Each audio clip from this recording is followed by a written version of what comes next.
আসসালামু আলাইকুম, কেমন আছেন সবাই? আশা করি সবাই সুস্থ এবং ভালো আছেন। আমিও আলহামদুলিল্লাহ অনেক ভালো আছি।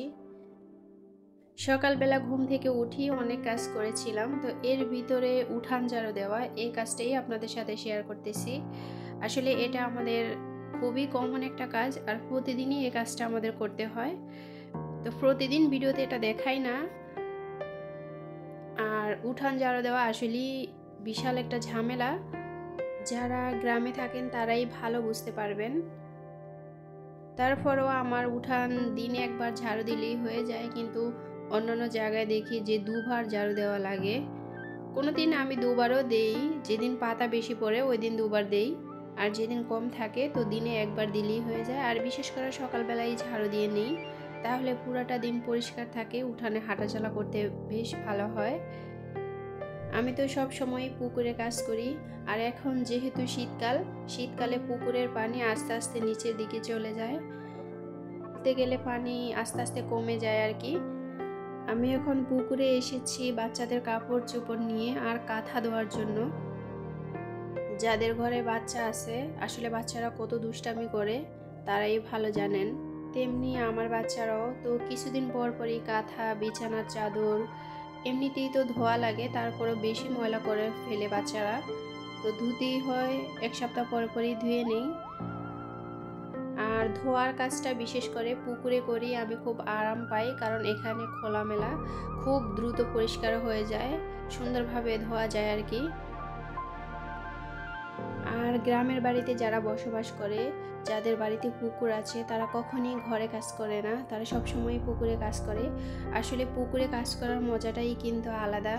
আর এখানে এগুলো হচ্ছে আলুর শাক। এই আলুর শাকগুলো কিন্তু খেতে খুবই মজা, ইলিশ মাছ দিয়ে রান্না করলে অনেক মজা লাগে। আর এগুলো হচ্ছে মিষ্টি আলুর পাতা। এখন যেহেতু শীতকাল, এই শীতকালেই কিন্তু মিষ্টি আলু দেখা যায়। বাজার থেকে লবণ এনেছিলাম, এগুলো হচ্ছে খোলা লবণ, এগুলা দিয়ে রান্না করব আর মাছ ধোয়ার কাজ করব। প্যাকেটের লবণের চাইতে এই খোলা লবণটা অনেকটাই ভালো, যার কারণে 4 কেজি লবণ এনেছি এখানে। আর যেহেতু বেশি লবণ, তাই রোদে দিয়ে শুকিয়ে রাখবো, তাহলে আর পানি ঘামবে না, দীর্ঘদিন ভালো থাকবে। একসাথে তো আর 4 কেজি লবণ খেতে পারবো না।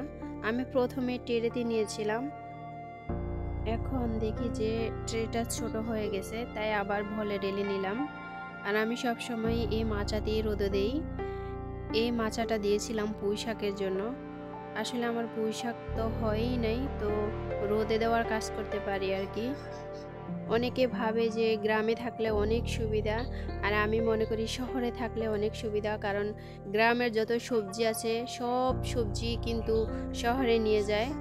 তো ওখানে সব সময় তাজা সব রকমেরই সবজি পাওয়া যায়, যদিও গ্রামে তাজা সবজি পাওয়া যায়, নিজের হাতে তৈরি করা সবজি খাওয়া যায়। আর এই মরিচটা আমি ভর্তা খাওয়ার জন্য কিনেছিলাম। আসলে ভর্তা খাওয়ার জন্য সবচাইতে পারফেক্ট মরিচ হলো এটাই আমার কাছে মনে হয়, কারণ এটা ঝাল, মিষ্টি, টক সব কিছু মিলিয়ে আছে। আর দেশি যে মরিচটা ওটা এত ঝাল, অনেকটাই ঝাল আর কি। তবে একটু কম দিলেও হয়, তবে কম দিলে কালারটা একটু কম আসে ভর্তার। আর এই মরিচটাতে কালারটা একটু ভালো আসে, খুবই লাল হয়, দেখতে খুব সুন্দর লাগে।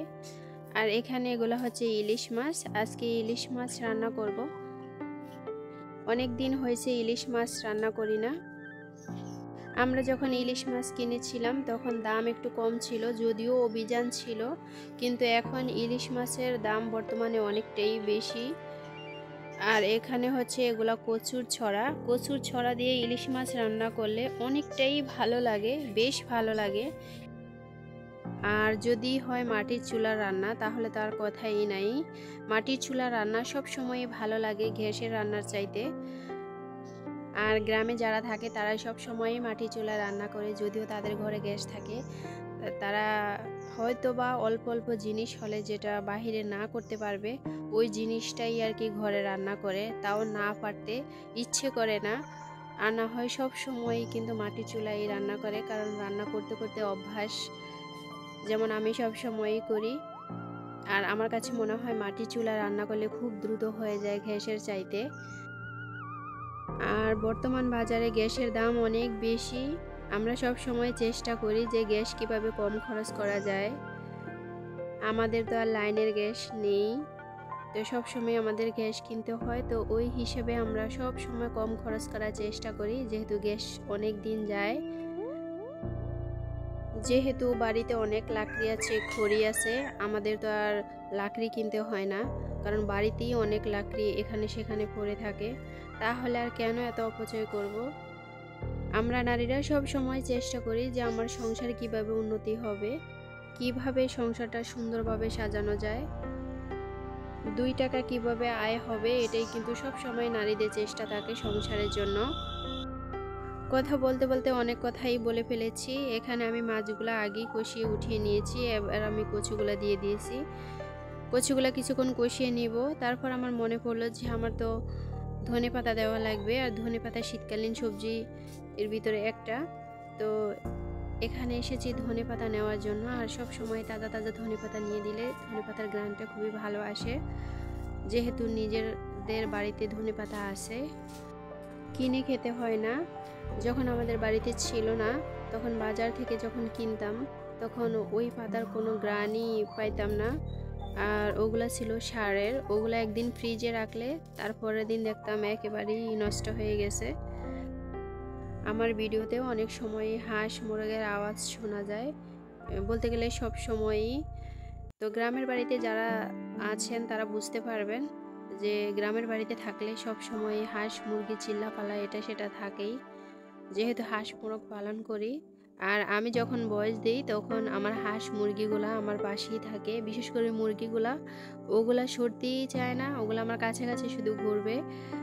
তো আপনারা একটু বুঝে নেবেন কষ্ট করে, আর ক্ষমার দৃষ্টিতে দেখবেন। এখন হচ্ছে বিকেল বেলা, রোদ চলে গেছে। তারপর আমি মরিচ নিয়ে আসছি, এগুলো এখন একটা বক্সে রেখে দিব।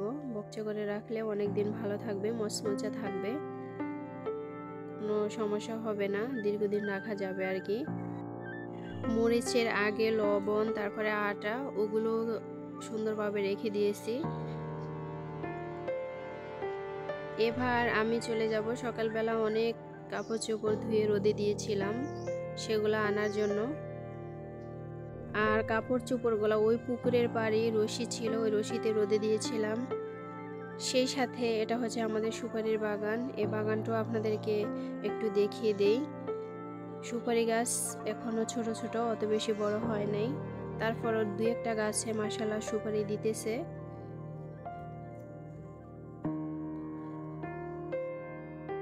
প্রতিদিনের কাজের ভিতরে কাপড় চোপড় ধোয়া এটাও কিন্তু একটা কাজ। তো এটা আর সব সময় ভিডিওতে দেখাই না, আজকে দেখিয়ে দিলাম। আর কাঁথাটা একেবারেই শুকিয়ে গেছে। আমি ভাবছিলাম যে হয়তোবা শুকাবে না, একটু একটু ভিজা বা তস থেকে যাবে, কিন্তু না, একেবারেই শুকিয়ে গেছে। আর এখানে অনেক রোদ থাকে, এখানে কাপড় চোপড় ধুয়ে দিলে অত বেশি ঝামেলা হয় না, 2-3 ঘন্টায় শুকিয়ে যায়। ভিডিওটা যদি আপনারা ভালোভাবে লক্ষ্য করেন তাহলে দেখবেন যে ওই যে সূর্যটা আস্তে আস্তে ডুবে যাচ্ছে, সন্ধ্যা হয়ে যাচ্ছে আর কি। আমি যখন পুকুর পাড় আসি আমার মন খারাপ থাকলে একেবারেই ভালো হয়ে যায়। তো সবাই ভালো থাকবেন, দেখা হবে পরের কোনো ভিডিওতে। আসসালামু আলাইকুম, আল্লাহ হাফেজ।